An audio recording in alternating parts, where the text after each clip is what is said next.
Hey everybody, welcome back to Quali-Tea time. So, not terribly much news this week. It's cold. It is apparently one of the coldest weeks that England is going to be experiencing this winter. Don't know how I feel about that, because it's kind of a slushy, kind of snowy kind of day. Maybe it'll get worse, and then we might actually have like a full blizzard, which I don't like to be caught in, but it's nice. I like it. Blistering gales and snow, just like 3 inches thick out the window. Nice warm, like, coal-burning fire and some hot chocolate with blankets in a movie indoors. That's my kind of ideal winter. The big news that we do have is it's a new month, and that means new patrons. So, it's been a good month for the Patreon, actually. We're up over $100 on the Patreon this month, and we also have 7 new patrons. So, some of them are returning, and some of them are brand new, but either way, welcome to Aero Booked, Chimobian, I think Chombi is what people have been calling you. Dexinaria, Elzario, Lucas, and Sakura. Welcome, and enjoy your stay.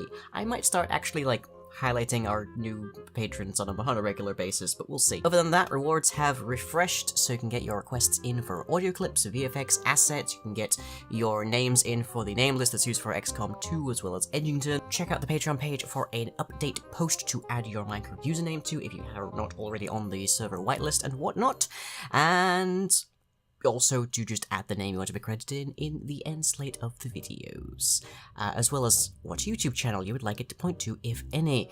That will be along fairly shortly. Otherwise, the only big piece of information I have for the patrons right now is that there will be a shareholder meeting at 6 PM GMT on Sunday the 18th of this month. That will be for double take or higher patrons, that is to say everyone that's on the Patreon server, and that's going to be mostly discussing how the server's been progressing so far in the first, like, open weeks. It's not quite a full month by then, but a fairly decent portion of it.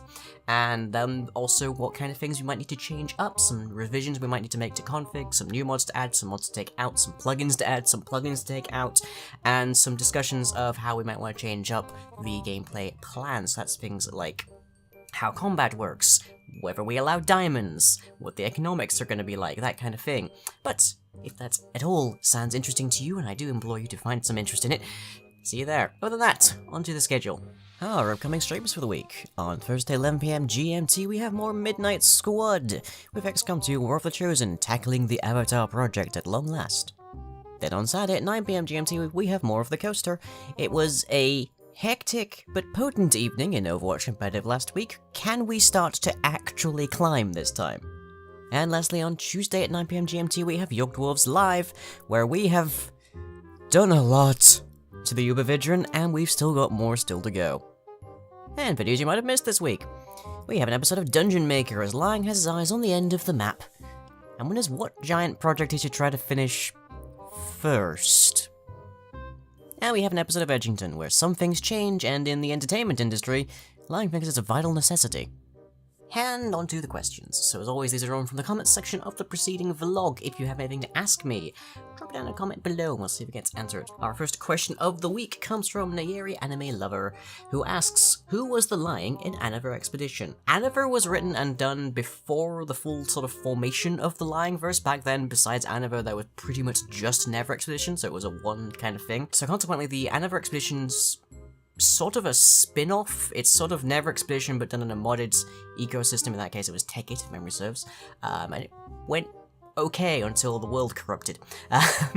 So I wouldn't really say that the person that we see in Anaver Expedition is a Lying in the modern sense.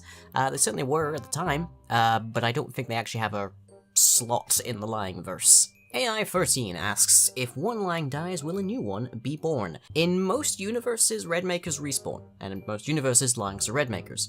But if a Lying happens to be of a particular race that doesn't respawn, or if Redmakers in that universe don't respawn, then they are dead, and their niche in the universe is not fulfilled.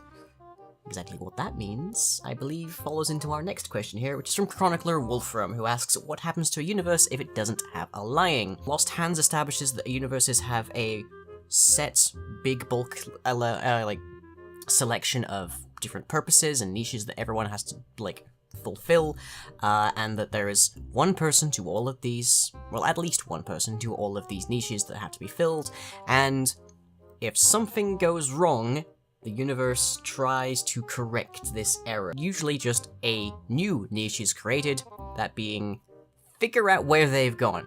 And if it somehow isn't resolved, if that niche remains unfulfilled, if there's nobody to do that job, we don't know what happens to a universe just yet. But the best guess is it's not something good. And that's it for this week. So, hope you've all enjoyed, and I shall, as always, catch you all next time.